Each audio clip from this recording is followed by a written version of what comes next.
Hello mga Kamanwo Tribe, bago magsimula ang ating video meron po akong announcement. Available na po ang membership program sa ating channel. Kapag nag-avail po kayo nito at nag-comment kayo sa ating mga videos, makikitang highlighted ang inyong comment at may nakalagay na solid Kamanwo Tribe. Kasama po nito ang mga specialized emojis at badge na exclusively para sa ating mga members lang at for only 119 pesos a month para mas lalo nyo pong matutulungan at masusuportahan ang ating channel.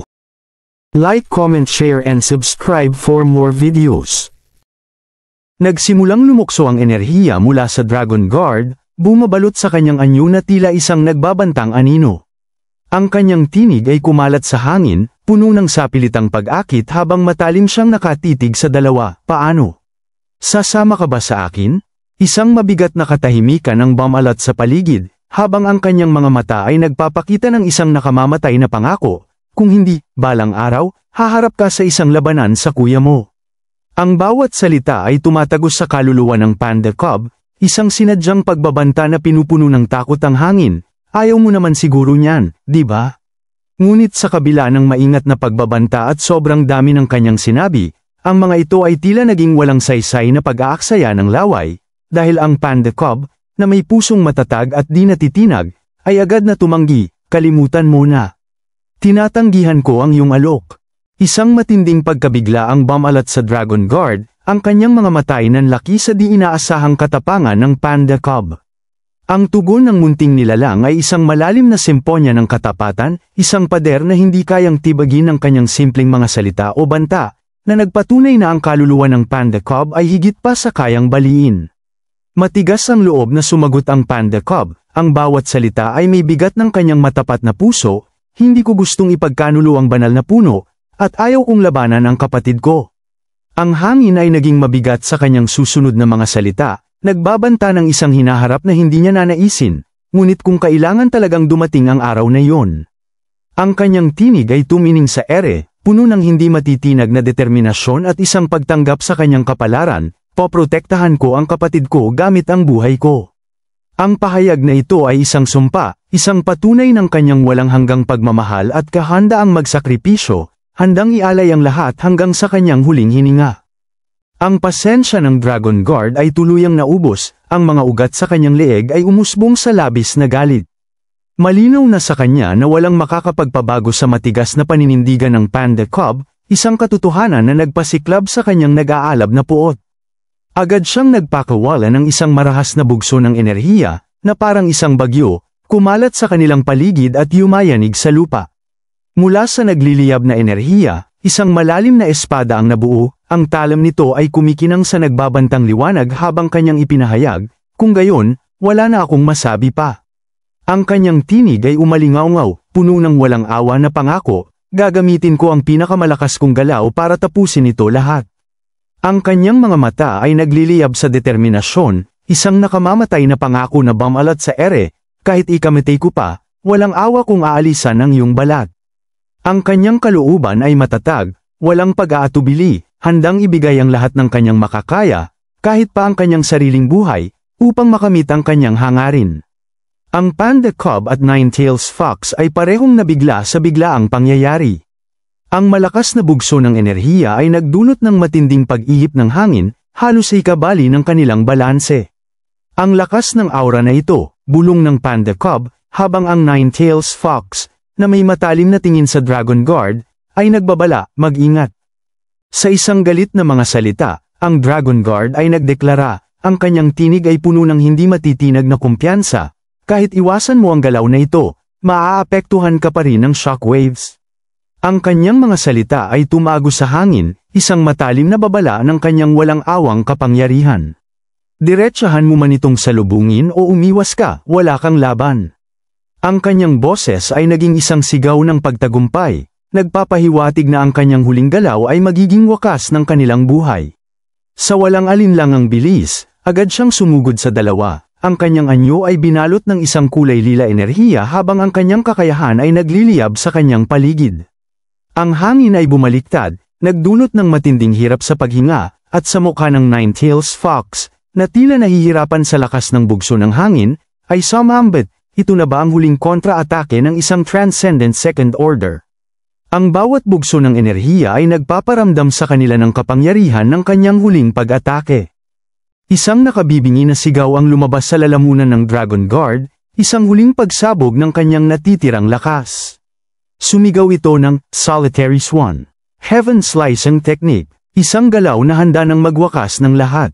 Ngunit ang kanyang pinagmamayabang na pag-atake ay hindi kailanman natuloy, isang malakas at matipunong figura ang biglang lumitaw, nagdulot ng matinding pagyanig sa lupa.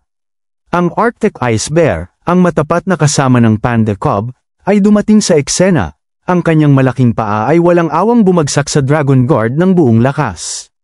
Ang lupa ay umalingaw sa bagsik ng impact, ang asul na enerhiya na tila yelo ay nagliliyab sa paligid ng Ice Bear, nagpapahiwatig ng kanyang matinding kapangyarihan. Isang alingaw ng matinding sakit ang lumabas sa Dragon Guard, ang kanyang labis na paghihirap ay kitang-kita sa kanyang distorted na mukha, habang ang kanyang kalaban ay nagbunyi. Ang Ice Bear ay sumigaw ng malakas, isang tunog ng tagumpay at pagmamalaki, na tila nagdiriwang sa kanyang agarang pagpabagsak sa isa sa mga kinatatakutang kalaban. Ang mukha ng Demon Fox at Panda Cub ay napuno ng matinding pagkadismaya, hindi makapaniwala sa bilis at bagsik ng pangyayari. Ang kalaban na kanilang pinaghahandaan, na may matinding enerhiya, ay sa isang iglap lamang ay inapakan ng Ice Bear na parang isang simpleng langgam, walang anumang pag-aalinlangan. Makikita ang matalim, halos naglalagablab, na masamang tingin ng Demon Fox, ang kanyang mga mata ay namumula sa pagkabigla at pagkadismaya sa nawalang pagkakataon ng laban. Samantala, ang Panda Cub ay tinitigan na lang ang eksena, ang kanyang mga mata ay naniningkit sa isang halo ng pagkagulat at di mapigil ang pagkadismaya sa biglaang pagwawakas ng laban na inaasahan nilang magiging mahaba. Subalit, hindi naiintindihan ng Ice Bear ang kanilang punto, bagkus, may inosenteng ngiti sa labi, sinabi nito sa Panda, sa wakas ay nakahabol na ako sa iyo. Ang Demon Fox, na may halong pagkadismaya sa tono, ay bumulalas, ganun ba? Hindi pa natatapos, ang Ice Bear ay idinagdag pa, na may nagtatakang tinig, nasaan ang mga kaaway? Ang simpleng tanong ay nagpalalim lamang sa kanilang pagkadismaya. Sa isang magkaibang bahagi ng labanan, ang lupa ay umalingaw sa matinding sagupaan ng dalawang individual, si City Lord Zhao Zhao at si Thorn. Ang kanilang labanan ay isang marahas na sayaw ng kapangyarihan, ang bawat isa ay ayaw magpatalo, ang hangin ay pinupuno ng tunog ng pagbangga ng enerhiya. Ang mukha ni City Lord Zhao Zhao ay balot ng matinding paghihirap, ang kanyang katawan ay puno ng gallows at sugat mula sa matinding pakikipaglaban. Sa kanyang isipan, isang desperadong bulong ang umalingaw, damn it. Ubos na ang lahat, ang kanyang lakas ay kumukupas na, at alam niyang malapit na ang kanyang katapusan. Kung magpapatuloy ito, mamamatay din ako. Isang malalim na kawalan ng pag-asa ang bumalot sa kanyang kalooban. Tila ba narinig ni Thorn ang kanyang mga iniisip, ang isang masamang ngiti ay lumabas sa kanyang labi habang ang kanyang titig ay naging mas matalim, puno ng walang awang determinasyon. Bakit hindi ka nalang mamatay din? Isang banta na tila nagbabadya ng kanyang tuluyang pagbagsak. Sa kabila ng mga salita ni Thorn, wala nang pag-aatubili pa sa kanyang mga galaw. Sa isang iglap, isang matalim na baging ang sumirit mula sa kanyang kamay, lumilipad sa hangin ng may nakamamatay na bilis, handang kitlin ang buhay ng City Lord. Ang baging ay walang awang tumusok sa katawan ni City Lord Zhao Zhao, na agad na nagtapos sa kanyang buhay, isang huling hininga ang lumabas sa kanyang bibig habang ang kanyang katawan ay bumagsak sa lupa. Sa kabilang banda, si Divine Flower ay nakatitig sa Demon Bull, ang kanyang boses ay may bahid ng pagkatuwa habang sinasabi, malaking toro. Ang mga kaibigan mo ay nanalo na sa kanilang mga laban. Subalit ang Demon Bull ay tila walang reaksyon, ang kanyang malaking anyo ay nanatiling tahimik, dahil sa kanyang pananaw, ang laban nila sa kanya ay sapat na upang pahirapan ang kanilang mga kalaban, paano pa kaya kung mas marami silang Misty Mountains Beast na kakaharapin? Sa huli, isang simpleng, sige, lamang ang lumabas sa kanyang bibig, isang tugon na nagpapakita ng kanyang pagod ngunit hindi matitinag na saya sa nangyari. Patuloy ang pagmamalaki ng Demon Bull, ang kanyang tinig ay umalingaw sa paligid, ito ang tunay na lakas ng ating Misty Mountains. Habang kanyang iginagalaw ang kanyang kamay, ipinapakita niya ang kanyang mga kasamahan, mga halimaw na nagtagumpay sa kani-kanilang laban, isang malinaw na patunay na ang labanan ay tapos na at ang pagkapanalo ay ganap nang nakamit ng kanilang panig. Sa isang bangin sa itaas ng naganap na madugong labanan, dalawang nilalang ang nakaupo, tahimik na nagmamasid sa buong kaganapan mula pa sa umpisa, ang kanilang mga mata ay hindi lumihi sa kaguluhan sa ibaba. Ang isa, isang nilalang na puti na tila isang fox, ay bumantong hininga na lang, mabuti na lang at hindi tayo nakialam. Ang kanyang boses ay bahagyang nanginginig sa pagkabigla, kung hindi, ang mga bangkay natin ay nakahandusay na rin doon kasama nila. Isang malamig na kurot ng takot ang bumalot sa kanilang kalooban, habang naiisip ang posibleng trahedya na naiwasan. Ang Misty Mountain ay hindi na isang puwersa na kaya nating labanan. Ang kanyang mga salita ay tumago sa hangin, isang malinaw na pahayag na ang kapangyarihan ng Misty Mountains ay hindi na kailanman dapat maliitin. Ang kanyang mukha ay nagpakita ng matinding paghanga, kasabay ng isang bahagyang pagkadismaya. Hindi ko lang inaasahan na sa ilalim ng utos ng banal na punong yun, ang kanyang mga mata ay nanlaki sa pagkamangha, magkakaroon ng miyembro ang ating Fox Clan. At ang kanyang lakas ay kahanga-hanga. Isang pangingilabot ang bumalat sa kanya, sa pag-iisip ng bagong puwersa sa kanilang lahi. Habang sila'y umaalis na, ang itim na Demon Fox ay sumagot, ang kanyang boses ay bahagyang may bahid ng paggalang at paghanga. Ang lahi ng taong yun ay pambihira. Hindi na niya nakita ang saysay ng pananatili sa lugar na yun, dahil ang labanan ay ganap ng tapos.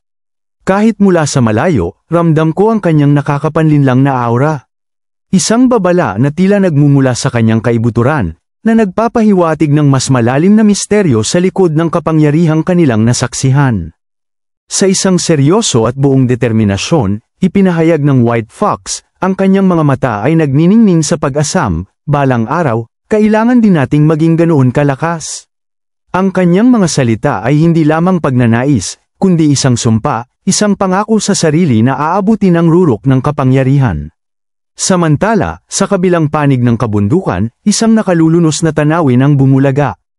Ang katawan ni City Lord Wang Hao ay tuluyan ng bumagsak, ang bawat bahagi ng kanyang pagkatao ay balot ng pinsala, tila ba dumaan siya sa isang bagyo ng matinding pagsubok. Ang kanyang buong paggamit ng kanyang kakayahan ay nagdulot ng malalim na pagbabago sa kanya, ang kanyang itsura at katawan ay tumanda ng labis, ang kanyang balat ay kinulubot, at ang kanyang mga mata ay punong-puno ng galit na nakatitig sa kanyang kalaban, isang huling kislap ng paghihimagsik bago tuluyang bumigay ang kanyang lakas. Ang bawat sugat ay kwento ng laban, at ang bawat kulubat ay marka ng sakripisyo. Isang madilim na reaksyon ang bumalat sa mukha ni Shaoling, ang kanyang titig ay nakapako sa nanghihinang anyo ni City Lord Wang Hao, na tila ito na ang huling kabanata ng kanilang labanan. Bawat hininga ng City Lord ay tila isang pakikipaglaban, ngunit sa kabila ng kanyang pisikal na paghihirap, isang sigaw ang lumabas mula sa kanyang lalamunan. Kamusta? Sa wakas ba ay natauhan ka na? Ang kanyang tanong ay may bahid ng pag-asa at pagtataka, sinusubukan kung ang kanyang mga salita ay magtatama sa kaisipan ni Shaoling.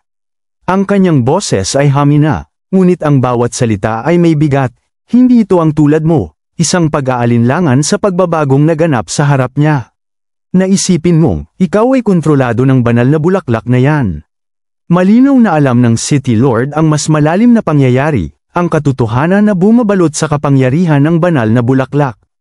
Ang kanyang mga salita ay tila isang huling pagtatangka na gisingin ang dati niyang kaibigan mula sa kontrol. Isang maliit na aksidente lang yun.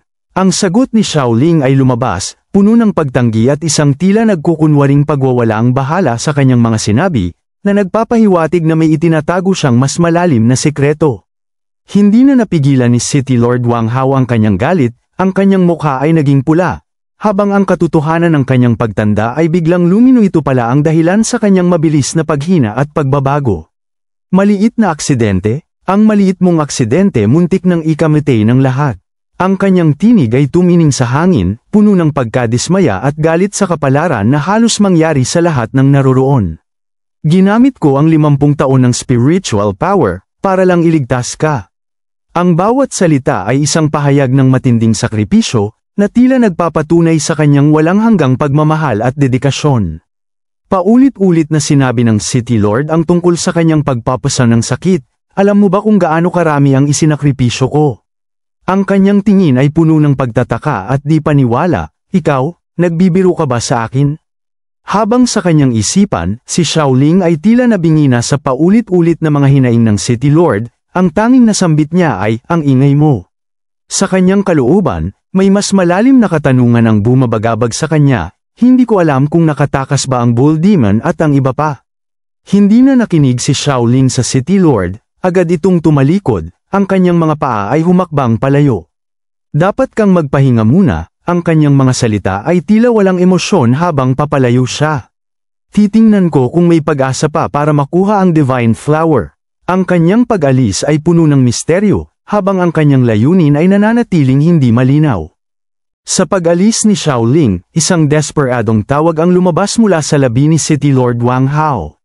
Sandali, niligtas kita. Ang kanyang tinig ay nanginginig sa kahinaan at pagmamakaawa, naghahangad ng huling pagkilala. Hindi ka pwedeng umalis na lang ng ganito.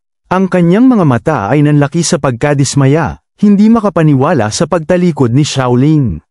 Kailangan mong pakasalan ako, isang huling hiling na tila isang pangkalahatang panawagan sa kabila ng kanyang kalagayan.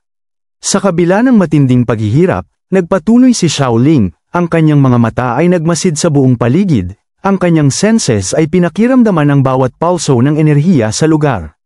Isang matinding pagtataka ang bumalat sa kanya, nasaan na ang lahat? Ang kanyang tinig ay isang bulong na tila naghahanap ng kasagutan sa biglaang katahimikan.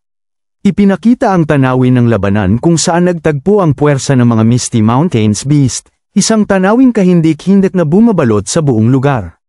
Ang mga bangkay ay nakakalat sa buong paligid, ang lupa ay tigib ng dugo, at ang hangin ay puno ng amoy ng pagkawasak, nagpapatunay sa kalupitan ng naganap na sagupaan. Sa kabila ng pagkatalo ni City Lord Zhao Zhao, isang di pangkaraniwang pangyayari ang naganap. Bagaman ang kanyang pisikal na katawan ay bumagsak at tuluyang namatay, ang kanyang kaluluwa ay nanatiling buo at lumilipad paalis mula sa nag-ulong tanawin ng labanan. Sa kanyang isipan, isang matinding pagkabigla at pagkilala ang umusbong. Hindi ko inaasahan na ang mga dagdag tulong ng Misty Mountains ay ganoon kalakas, kahit ang mga Dragon Guard ay nullipol. Isang mapait na katotohanan ang kanyang natutunan, ngunit sa kabila nito, isang kislap ng pag-asa ang sumilay sa kanyang kaluluwa. Kahit nawala ang pisikal kong katawan, hanggat buhay ang kaluluwa ko. Maaari akong magsimulang muli, ang pag-iisip na ito ay nagbigay sa kanya ng panibagong lakas. Ngunit sa gitna ng kanyang pag-iisip, isang bagay ang bigla niyang napansin, isang bagay na nagpahinto sa kanyang paglipad. Ano? Isang sigaw ng pagkabigla ang lumabas sa kanyang kaluluwa. Sa isang iglap, isang malakas na centipede, na may nagliliyab na aura, ang biglang lumabas mula sa dilim. Walang awang inatake nito ang kaluluwa ni City Lord Zhao Zhao, ang kanyang mga ngipin ay kumapit sa kanyang kaluluwa na anyo. Isang napakalakas na sigaw ng sakit ang umalingaw-ngaw, ang labis na paghihirap ay sumikop sa kanyang buong pagkatao habang ang kanyang kaluluwa ay unti-unting hinihigop. Ang may-ari ng malaking centipede ay hindi iba kundi si Xiaoling, na may malamig at walang emosyon na tingin habang pinagmamasdan ang bawat sandali ng unti-unting pagsipsip nito ng kaluluwa ng City Lord. Ang bawat pulso ng enerhiya mula sa kaluluwa ng City Lord ay hinihigop ng centipede, na tila isang nagugutom na anino. Sa isang simpleng utos mula kay Xiaoling, ang centipede ay agad na iniluwa ang kaluluwa na kaninay anyo ng City Lord. Ngayon, ito'y naging isang maliit, siksik na bola ng purong enerhiya, na parang piniga at pinaliit sa kanyang pinakasimpleng anyo. Ang dating makapangyarihang City Lord ay isa na lamang condensed na masa ng kapangyarihan, ganap na walang laman at walang buhay. Habang nakatitig sa maliit na bolang yun ng enerhiya, isang mapagpasyang pahayag ang lumabas sa labi ni Xiaoling. Ang kanyang tinig ay may bahid ng pagwawakas, na ang labanan na ito ay tapos na. Ang kanyang mga salita ay nagdala ng isang matinding kahulugan, na tila nagpapahiwatig ng kanyang ganap na pagkontrol at ng wakas ng lahat ng pagtutol. Sa kabilang dako ng malawak na mundo, isang nakakagulat na balita ang agad na kumalat, yumanig sa bawat sulok ng buong alyansa, at nagdulot ng malalim na pagkabigla sa bawat mamamayan. Kinabukasan, isang nakakagulat na balita ang yumanig sa buong alyansa. Ang bawat pahayag ay nagdulot ng gulat at kawalan ng paniniwala. Ang mga makapangyarihang individual na nagtangkang agawin ang banal na bulaklak, na pinaniniwala ang hindi kayang talunin, ay pawang namatay na lahat, walang nakaligtas kahit isa. Ang impormasyon ay naging malinaw at nakakapanindig balahibo. Kabilang sa mga Dragon Guards, ang mga miyembro na may ranggo na 7, 8, at 9 ay pawang namatay. Ang mga pangalang dati ay nagpapakita ng lakas at kapangyarihan ay ngayon naging simbolo ng isang malaking trahedya. Ang prodigy na si Zhao Zhao at ang Lord ng Gourmet City ay parehong namatay sa labanan.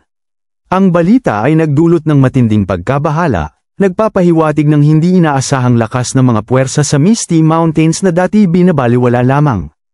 Sa gitna ng pinangyarihan ng matinding labanan sa Misty Mountains, isang nakababahalang katotohanan ang lumutang, walang nakitang bakas ng katawan ni Linga at Wang Hao. Ang kanilang kinaroroonan ay nananatiling misteryo, isang malaking katanungan na bumabalot sa isipan ng lahat at nagdudulot ng matinding pag-aalala. Ang nakalipas na digmaan ay nag-iwan ng malalim na sugat, hindi lamang sa lupa kundi pati na rin sa moral ng mga nakaligtas. Sa ngayon, ang buong federation ay nasa matinding kagipitan, habang ang anino ng kawalan ng katiyakan ay bumabalot sa bawat sulok ng kanilang lipunan. Higit pa sa nawawalang mga opisyal, isang bagong salot ang bumalat sa federation, ang paglaganap ng napakaraming daga na walang awang sumire sa mga lungsod, na pinamumunuan ng isang dambuhalang nilalang na may kapangyarihang magdulot ng kalituhan. Hindi lamang ito, sapagkat kasabay nito, ang mga kawan ng lobo, na tila uhaw sa dugo, ay sabay-sabay na inatake ang maraming tribo sa kapatagan, nag-iwan ng bakas ng pagkawasak at pagdurusa. Ang bilang ng mga namatay ay umabot na sa nakakapanindig balahibo na 30,000, isang malagim na patunay ng lawak ng kaguluhan na bumabalot sa kanilang mundo. Ang bawat ulat ay nagdadala ng mas malalim na takot at kawalan ng pag-asa, na nagpaparamdam sa lahat ng bigat ng bagong banta sa kanilang kaligtasan. Sa gitna ng kaguluhang ito, isang bahagyang kislap ng pag-asa ang sumilay ng kumalat ang balitang nakabalik na sina Linga at Wang Hao kahapon, bagamat kapwa may iba't ibang antas ng pinsala. Subalit, ang pagkabahala ay muling namayani ng ihayag ng investigative team na sa Witheredwood Forest, natuklasan ang mga nilalang na may katangian ng mutant beast na kahawig ng tao.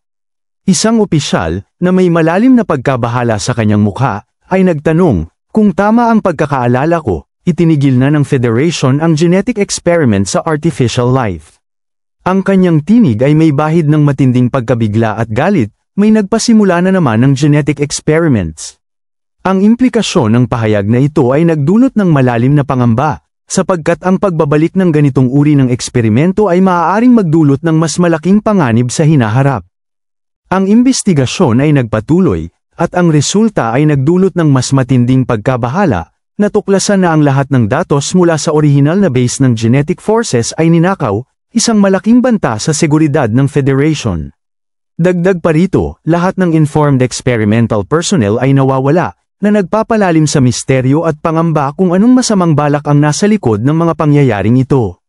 Isang pinuno ng Federation, na may tinig na may bigat at kalungkutan, ay bumulong, sila ba ay namatay na lahat?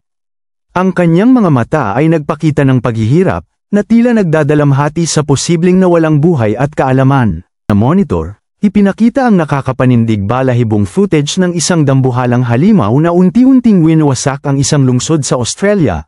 Agad na nagbigay babala ang isang lalaki, ito ang pinakahuling footage na ipinadala mula sa Australia. Mayroong isang dambuhalang sinaunang nilalang na nagwawala sa mga lungsod sa buong Australia. Ang kanyang boses ay nanginginig sa pagkadismaya at takot, halos 100,000 katao na ang namatay, at patuloy pang tumataas ang bilang. Sa gitna ng malawakang pagkawasak, ang buong populasyon ng tao sa Australia ay halos hindi na kumakapit sa buhay, nakabitin sa manipis na sinulid ng pag-asa. Ang Coastal Defense Forces ay nagpadala ng nakabibiglang mensahe, isang sinaunang nilalang, na may walang awat na lakas, ang papalapit na sa Federation. Papunta na ito sa Federation, ang kanilang ulat ay nagdulot ng matinding kaba, habang ang bawat salita ay nagdadala ng mas malalim na takot sa puso ng mga nakikinig. Sa loob lamang ng isang buwan, inaasahang aabot ito sa loob ng bansa, isang matinding banta na nagpaparamdam sa lahat ng kanilang kahinaan at ang kagyat na pangangailangan para sa paghahanda. Nagpatuloy sa pag-uulat ang lalaki, habang kitang-kita sa mukha ng pinuno ng Federation ang matinding galit at pag-aalala sa mga nangyari. Ang bawat salita ay nagpapabigat sa kanyang kalooban. Ngayon, lahat ng regional commanders ay nasa mga pulong para hawakan ang bagay na ito, sinabi niya, habang ang kanyang tinig ay may bahid ng pagkadismaya. Agad na tinanong ng pinuno ng Federation ang nagulat sa kanya, ang kanyang mga mata ay nanlaki sa pagkabigla, ano ang antas ng nilalang na yan? Ang tanong ay sumabog sa hangin, puno ng kagiat na pangamba. Sumagot ang tauhan, ang kanyang tinig ay may bahid ng kawalan ng pag-asa, 2 buwan na ang nakakaraan, ang datos na natanggap namin ay nagpapahiwatig na ito ay nasa 3 antas. Ngunit ang kanyang susunod na pahayag ay nagdulot ng mas malalim na takot, ngunit ang pinakahuling update ngayon, ay nagpapakita na ngayon ito ay nasa 4 na antas na ng Transcendent. Ang bawat salita ay tumagos sa kalooban ng pinuno, na nagpaparamdam sa kanya ng bigat ng napipintong trahedya. Ang pinuno ng Federation ay nabigla, ang kanyang mukha ay namutla sa matinding pagkabigla na nagdulot ng takot sa kanyang puso sa papalapit na panganib. Ang kanyang mga mata ay nanlaki, tila nakikita ang di inaasahang kapahamakan, at ang pawis sa kanyang mukha ay mabilis na tumatagaktak, nagpapakita ng kanyang matinding pangamba. Sa pagitan ng kanyang paghinga, nasambit niya, 4 na antas ng Transcendent. Ang mga salitang ito ay tila isang sumpa, isang malalim na pagkilala sa lakas ng kanilang kalaban. Sa nakita ng tauhan na pagkabigla ng pinuno ng Federation na kanina ay kalmado, agad niyang sinabi na, ito sa kasalukuyan ang pinakamakapangyarihang anomalya na natuklasan namin, maging ito ay sa laki o antas. Ang kanyang tinig ay puno ng matinding paggalang at takot sa nilalang. Isa ito sa mga pinakamalakas na hayop, dagdag pa niya, at hindi pa kasama dyan ang katotohanan na maaari pa itong maging mas makapangyarihan sa loob ng 1 buwan. Ang matinding galit ay makikita sa mukha ng pinuno ng Federation, ang kanyang ngipin ay naglangit-ngitan habang sinasambit na, mas malakas na ang halimaw na ito kaysa sa mga nilalang sa Misty Mountains. Ang kanyang tinig ay puno ng matinding determinasyon, isang bagong antas ng galit na nagpapakita ng kanyang pagtanggap sa matinding banta. Ngayon, ipatawag ang lahat ng available at retiradong opisyal, utos niya, ang bawat salita ay may bigat ng kanyang matinding pagdedesisyon. Anuman ang kanilang ranggo, ipunin ng lahat para sa isang pulong. Ang kanyang mga mata ay nagniningning sa pag-asam ng isang malawakang paghahanda, at magtakda ng isang pambansang kumperensya para sa makalawa.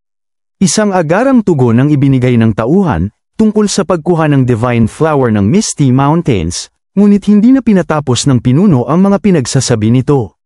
Tila ba ito ay hindi mahalaga sa ngayon dahil may mas malaki silang problema? Ang bagay na yan, maghintay muna ng 1 buwan bago natin asikasuhin, tignan natin kung makakaligtas ang Federation. Ang kanyang pahayag ay isang malinaw na prioridad, ang kaligtasan ng Federation ang pinakamahalaga sa ngayon. Sa kabila ng matinding hirap na kinakaharap ng Federation, ipinakita ang Northern Region kung saan kasalukuyang namamalagi si Yuziu. Makikita siya na mapayapa sa lugar na ito, hindi alintana ang lumalalang problema sa labas, tila ba nasa isang sariling mundo ng katahimikan. Katabi nito, makikita ang mga mahahalagang nilalang na kanilang nabawi, na masayang pinaglalaroan ang Honey Badger, tila ba ay kanila na itong dinala kay Yuziu para mas maprotektahan ang maliit na nilalang. Ang Honey Badger naman ay walang magawa sa pangbubuli sa kanya ng maliliit na nilalang, sapagkat sa presensya ni Yuziu, wala siyang lakas ng loob na lumaban, isang patunay ng paggalang at takot na nararamdaman niya sa Master. Ang samot-saring pagpapahirap ng maliliit na nilalang sa Honey Badger ay patuloy, habang ito ay walang magawa at napapasigaw na lang sa sakit at pagkadismaya. Isang ngiti ang sumilay sa labi ni Yuziu habang sinasabi niya sa sarili, mukhang hindi lahat ay pwedeng makipaglaro sa kanila. Ang kanyang mga mata ay may bahid ng pagkaaliw sa nakikitang sitwasyon. Napaisip ng malalim si Yuziu, at kanyang sinabi, pagkatapos ng huling insidente ng pagdukot, para sa kaligtasan, ang kanyang tinig ay may bahid ng pag-aalala, pinadala ko itong mga bata, sinabihan ko si Pinto, na dalhin sila dito. Isang malinaw na desisyon para sa proteksyon ng kanyang mga alaga, na nagpapakita ng kanyang pagpapahalaga sa bawat isa sa kanila. Ipinakita ng system ang detalyadong impormasyon tungkol sa Mutant Cyan Wolf Two-Headed Wolf, unang antas, kasama ang kanyang innate ability na Elemental Twins nagtataglay ng hininga ng parehong yelo at apoy, na nagpapahiwatig ng kanyang matinding kapangyarihan. Kabilang sa kanyang special ability ang Savage Bite. Ang bilis ng pagkakagat na may isa o dalawang ulo ay ilang beses na mas mabilis kaysa sa ordinaryong Cyan Wolf, na nagbibigay sa kanya ng nakamamatay na bilis. Many minds. Ang bawat ulo ay nakakapag-isip ng nakapag-iisa at nakikipag-ugnayan sa bawat isa, na nagpapahiwatig ng kanyang advanced na katalinuhan. Mayroon din itong Glacial Flow, gumagawa ng nagyayelong katangian ng espiritual na kapangyarihan, naglalabas ng lamig na bumabalot sa buto, at Blazing Fire, naglalabas ng espiritual na kapangyarihan tulad ng apoy, sinusunog ang lahat sa paligid nito. Samantala, tungkol naman sa higanteng ahas, ipinakita ang impormasyon ng Mutant Green Snake Three-Headed Snake, unang antas, na may innate ability na immortality kahit mawalan ng isang ulo, kaya nitong mag-regenerate matapos matagumpay na agawin ng isa pang ulo, nag-i-evolve ito ng isa pang ulo, na nagpapahiwatig ng kanyang di pangkaraniwang kakayahan sa paggaling. Kabilang sa kanyang special ability ang Venom, naglalabas ng lubhang nakakalaso na lason, Scaled Armor ang pinakamalakas at pinakamakapangyarihang depensa, lubhang nagpapahina sa mga atake, Aquatic Combat Proficiency, mahusay sa pakikipaglaban sa tubig, at Growth, may sapat na pagkain, mabilis itong lumaki, patuloy na lumalaki ang sukat, na nagpapahiwatig ng kanyang potensyal para sa patuloy na paglago. Nakatingin si Yuziu sa Three-Headed Snake at may pagtatakang sinabi, "Magaling ka ba sa aquatic combat?" Ang kanyang tinig ay may bahid ng pag-iisip, na tila sinusuri ang potensyal ng nilalang. "Baka mas mabuting panatilihin ka sa dagat." Ang kanyang mga salita ay tila isang pahiwatig ng plano para sa kinabukasan ng ahas. Pagkatapos ng kanyang mga salita, agad namang sumigaw si Yuziu at tinawag ang orca. Ang kanyang tinig ay umalingaw sa hangin, puno ng awtoridad at pagtawag. Sa kanyang pagtawag, agad namang tumugon ang orca, lumitaw mula sa kailaliman ng dagat na tila isang dambuhalang multo. Ang nilalang na sa una ay tila gustong kainin si Yuziu ay ngayon ay kanyang naging kakampi, isang patunay ng walang hanggang kapangyarihan at karisma ng master. Nasambit na lang ni Yuziu sa kanyang isipan, ang orca na ito, simula noong huling pagkakataon na paamuin ito, kasama ang angka nito, ay nag-pledge ng katapatan sa akin. Isang pagkilala sa kanyang matagumpay na pagpapapaamo, na nagdulot ng malalim na paghanga sa kanyang sarili. Ito ang unang beses na nakapaamo ako ng mga nilalang dagat. Isang patunay ng kanyang lumalaking kapangyarihan at kakaibang koneksyon sa kalikasan. Kanya namang inutos sa orca, tungkol naman sa higanteng ahas, "Ipapaubaya ko ang paglinang nito sa iyo, alagaan mo ng mabuti." Sumagot naman ang orca ng "Sige," bilang pagtugon sa utos ng kanyang master, isang simple ngunit sapat na tugon.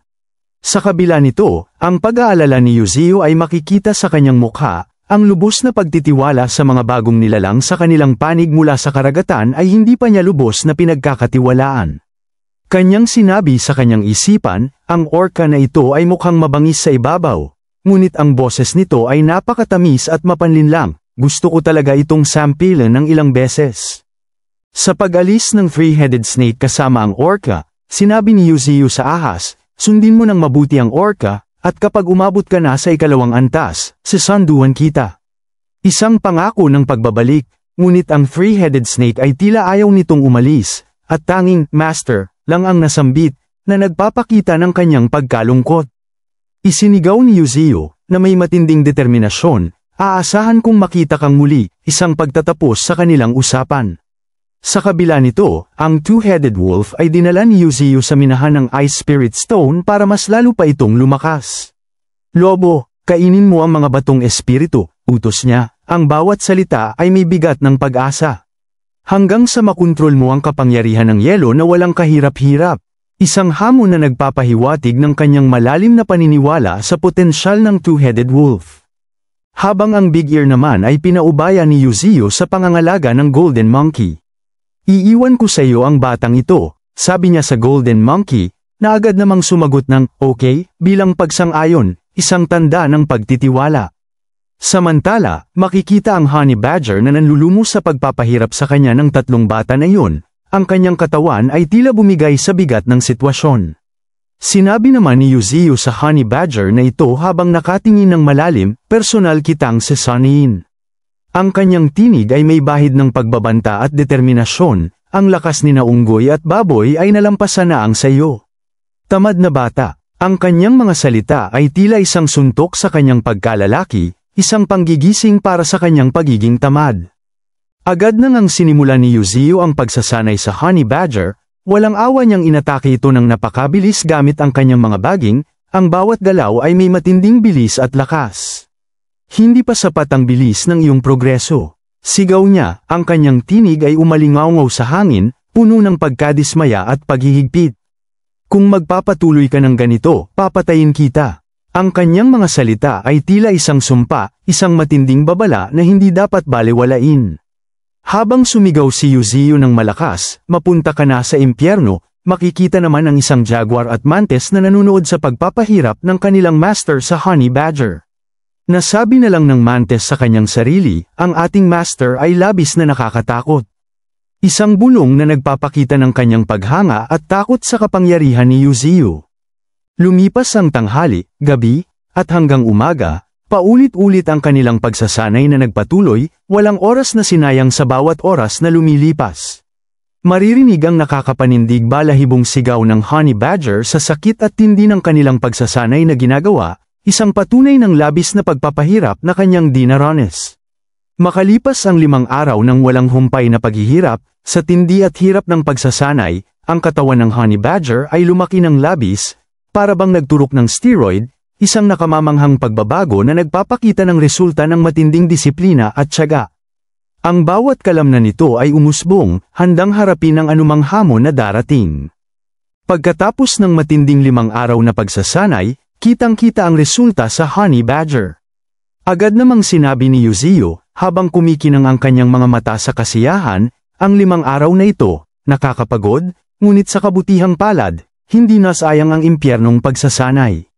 Ang kanyang boses ay may bahid ng pagmamalaki at paghanga sa naging pagbabago ng Honey Badger.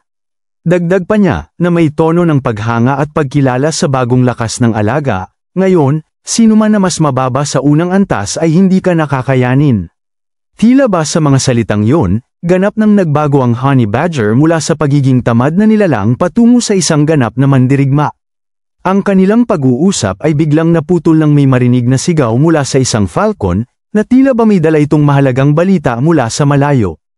Agad namang napansin ito ni Yuzio at may ngiti sa labi na sinabi, sa wakas ay nakabalik na siya. Sa kabila nito, ipinakita ang pagmamayabang ng Honey Badger na may mukhang tanga, habang ipinagmamalaki ang kanyang matikas na pangangatawan.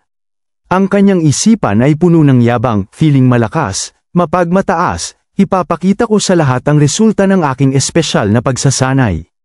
Ang bawat paggalaw niya ay puno ng kumpiyansa, inaasahan ang pagkilala sa kanyang Transcendent First Order na antas.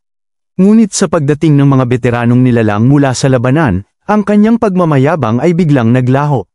Dumating ang White Tiger na, malapit nang umabot sa 2nd antas, ang Nine Tails na Transcendent Second Order, ang Bull Demon na Transcendent Second Order, ang Chingang na Transcendent Second Order, ang Polar Bear King na Transcendent Second Order, at ang Panda na Transcendent Second Order, pati na rin ang Thorn na Transcendent First Order Pig.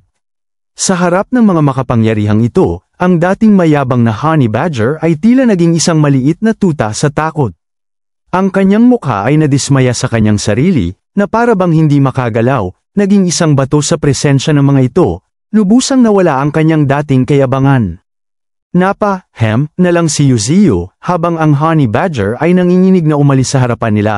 Tila ba gustong magtago sa palda ni Yuzio sa matinding takot, isang patunay ng labis na kaba na nararamdaman nito. Dagdag pa ni Yuzio, habang nakatingin sa nilalang nakatabi ng Nine Tails, kung ganon, ito pala ang Divine Flower. Ang kanilang pagkikita ay nagdulot ng labis na pananabik at pagkamangha, sapagkat ang bulaklak na yun ay matagal nang pinaghihinalaang umiiral lamang sa mga alamat. Makikita ang lahat ng nilalang ay nakaharap kay Yuzio, naghihintay sa bawat salita nito, handang tumugon sa anumang ipag-utos niya, na nagpapakita ng kanilang lubos na paggalang at katapatan. Ang presensya ng Divine Flower ay nagdala ng bagong pag-asa at posibilidad sa kanilang grupo. Nasabi na lang ni Yuzio sa kanyang isipan, na may malalim na pagtataka, ito ba ang banal na bulaklak na pinag-aagawan ng lahat? Ang kanyang isipan ay puno ng kuryosidad sa likod ng misteryo ng bulaklak. Agad niyang tinawag ang system, buksan ang attribute panel. upang tingnan ang kakayahan nito, na tila uhaw sa kaalaman tungkol sa bagong nadiskubreng kayamanan. Dagdag pa niya, gusto kong makita kung gaano kakakaiba. Ang kanyang tinig ay may bahid ng paghamon at pag-aasam. Sa pagkabigla, isang maliwanag na panel ang bumungad sa kanya, na nagdulot sa kanya ng pagkasilaw ng mga mata. Wow na lang siya sa pagkamangha, habang ang liwanag ng panel ay nagbigay ng malalim na impresyon sa kanyang isipan. Kanyang sinabi sa kanyang sarili, na may paghanga, na kahit na ang attribute panel, ay napakagaling at nakakamangha. Hindi niya inasahan ang ganoong kalalim na impormasyon na ipinakita ng system. Pagkatapos, ipinakita ng panel ang kakayahan ng Divine Flower, na tinawag na Celestial Earth's Enigmatic Flower, na nasa Transcendent First Order. Ang kanyang likas na kakayahan, panandalian, hindi pa nagigising, ay kayang ihinto ang oras, ngunit kumukonsumo ng 1,000,000 espiritual na enerhiya sa isang iglap, isang pambihirang kakayahan na nagpapataas sa kanyang halaga.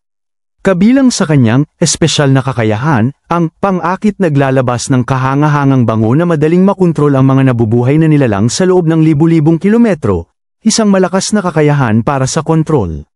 Mayroon din itong pagpapala kayang magbigay ng malaking dami ng kapangyarihan ng espiritu sa pinagpalang tao, na nagpapataas sa lakas ng mga kaalyado, wika ng bulaklak kapwa. Ang mga bulaklak ng espiritu at mga halamang gamot ng espiritu ay yumayabong, sumusunod sa utos nito, na nagpapahiwatig ng kanyang kapangyarihan sa kalikasan, at spiritual gathering kayang mangalap ng kapangyarihang espiritual, ilang beses na mas malaki kaysa sa karaniwang mga spiritual ground, na nagbibigay sa kanya ng walang katapusang pinagmumulan ng enerhiya.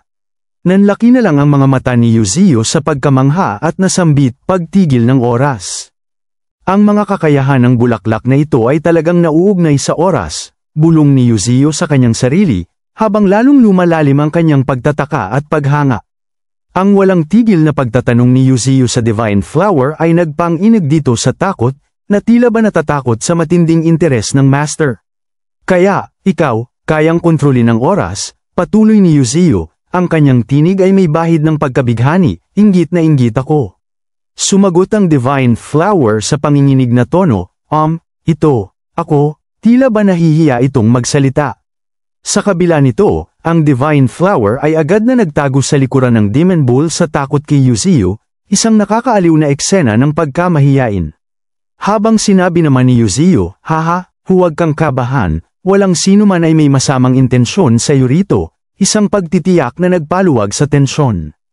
Wika ng bulaklak kapwa. Ang mga bulaklak ng espiritu at mga halamang gamot ng espiritu ay yumayabong, sumusunod sa utos nito. Binasa ni Yuzio ang kakayahan ng Divine Flower at may pag-asa na tinanong, dahil may kakayahan ka nito, matutulungan mo ba ako na magtanim ng mga bulaklak ng espiritu at mga halamang gamot ng espiritu? Ang kanyang tanong ay puno ng pag-asa para sa hinaharap na paglago ng kanilang teritoryo. Agad naman siyang sinagot ng Divine Flower ng may pag-aatubili, kung may sapat na espiritual na enerhiya. Maaari silang lumaki sa loob ng kalahating buwan. Isang nakakagulat na pahayag, na nagpapahiwatig ng matinding potensyal nito. Ngunit kailangan ko ring sumipsip ng 1/5 ng mga bulaklak ng espiritu at mga halamang gamot ng espiritu bilang pagkain, dagdag pa nito. Isang patakaran na kailangang sundin para sa kanyang kapakanan. Walang problema doon, agad na sinabi ni Yuzio, na may malalim na pag-unawa sa pangangailangan ng Divine Flower. Kung gayon, iiwan ko sa Nine Tails ang paghahanap ng mga buto ng mga bulaklak ng espiritu at mga halamang gamot ng espiritu, utos niya, ang bawat salita ay may bigat ng kanyang matinding pagdedesisyon. Pwede kang magtagal dito ng kaunti, isang pahiwatig na kailangan niyang manatili. Agad namang binasag ng panda ang kanilang pag-uusap at sinabi nito, banal na puno, babalik muna ako sa maulap na kabundukan, gusto kong maghanap ng kawayan para kainin.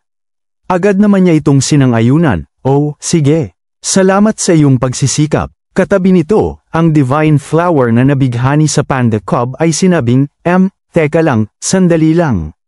Nagtaka naman ang Panda Cub sa pagpigil sa kanya nito, napatanong na lang siya na tila ba naguguluhan sa ibig ipahiwatig nito. Patuloy ang Divine Flower na parabang nahihiya at kinikilig, humahawak pa sa kanyang pisngi na tila ay namumula-mula pa, kailangan kong manatili rito pansamantala, ngunit pupunta ako sa maulap na kabundukan sa lalong madaling panahon, kaya mo ba akong hintayin? Ang kanyang boses ay may bahid ng pag-asa at pagnanais. Sa isipan ni Yuzio at ni Thorn, kanilang napagtanto ang nais ipahiwatig ng Divine Flower, sila ay kinilig na lang din habang ang mga tanga ay walang reaksyon, tila ba hindi alam ang nangyayari.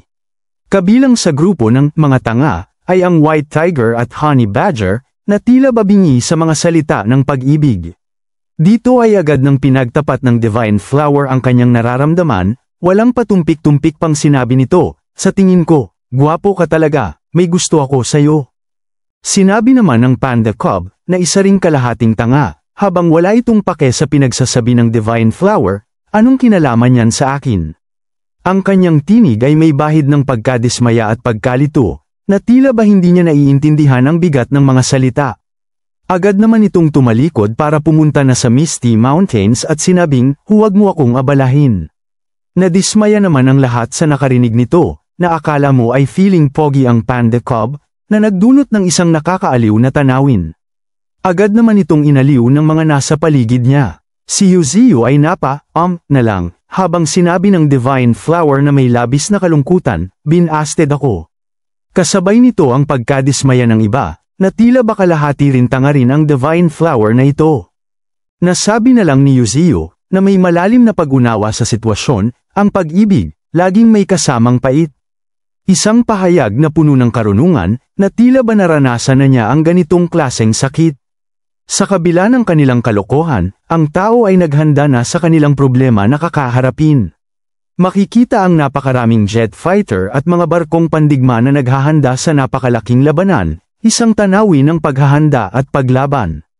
Ang kalaban ay biglang lumabas mula sa ilalim ng tubig, ang pagkakakilanlan nito ay hindi pa lubos na kilala.